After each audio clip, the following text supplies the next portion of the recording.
বাংলাদেশের ইতিহাস প্রাচীনকাল থেকে স্বাধীনতা ও আধুনিক রাষ্ট্রের পথে।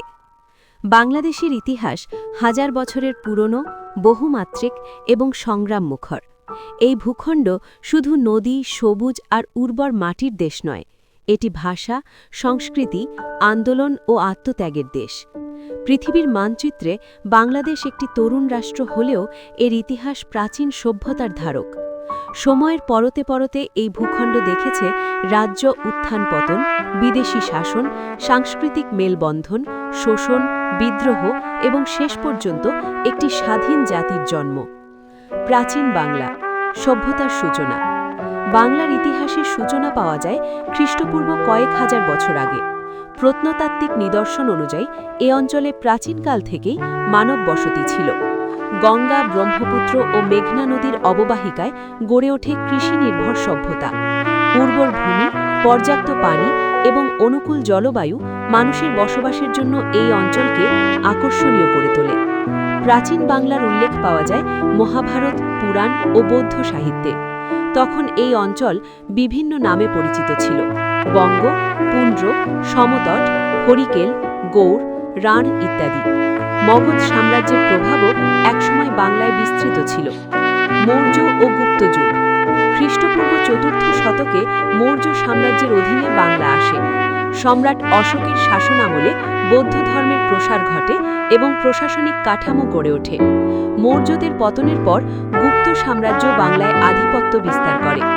গুপ্ত যুগকে ভারতীয় উপমহাদেশের স্বর্ণযুগ বলা হয়।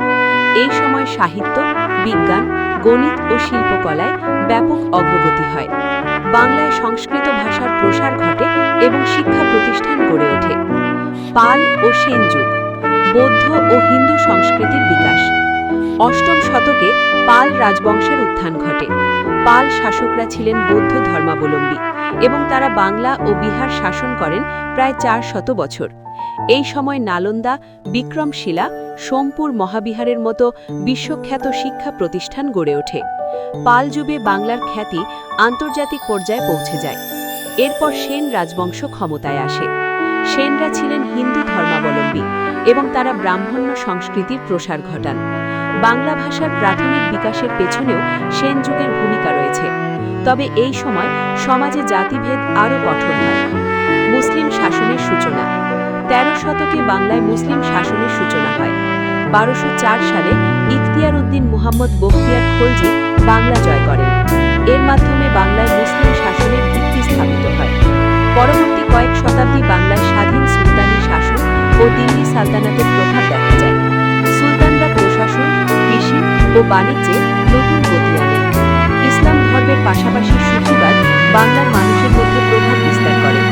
ভাষা ও সংস্কৃতিতে আরবি ফার্সি শব্দের সংমিশ্রণ ঘটে, যা আধুনিক বাংলা ভাষার ভিত্তি তৈরি করে। মোগল যুগ। প্রশাসনিক ও অর্থনৈতিক বিকাশ। ১৬ শতকে মোগলরা বাংলার ক্ষমতা দখল করে। সম্রাট আকবরের সময় বাংলা মোগল সাম্রাজ্যের একটি গুরুত্বপূর্ণ প্রদেশে পরিণত হয়। মোগল আমলে বাংলার অর্থনীতি বিশেষভাবে বিকশিত হয়। বাংলা তখন বিশ্বের অন্যতম সমৃদ্ধ অঞ্চল ছিল। ঢাকা মোগল বাংলার রাজধানী হয় এবং মুসলিম শিল্প বিশ্বজুড়ে খ্যাতি অর্জন করে। কৃষি উৎপাদন বৃদ্ধি পায় এবং নদীপথে বাণিজ্য বিস্তৃত হয়। তবে মোগল শাসনের শেষ দিকে কেন্দ্রীয় দুর্বলতা বাড়তে থাকে। ব্রিটিশ শাসন, শোষণ ও প্রতিরোধ।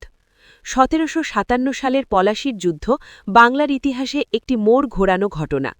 নবাব সিরাজউদ্দৌলার পরাজয়ের মাধ্যমে ব্রিটিশ ইস্ট ইন্ডিয়া কোম্পানি বাংলার নিয়ন্ত্রণ নেয়।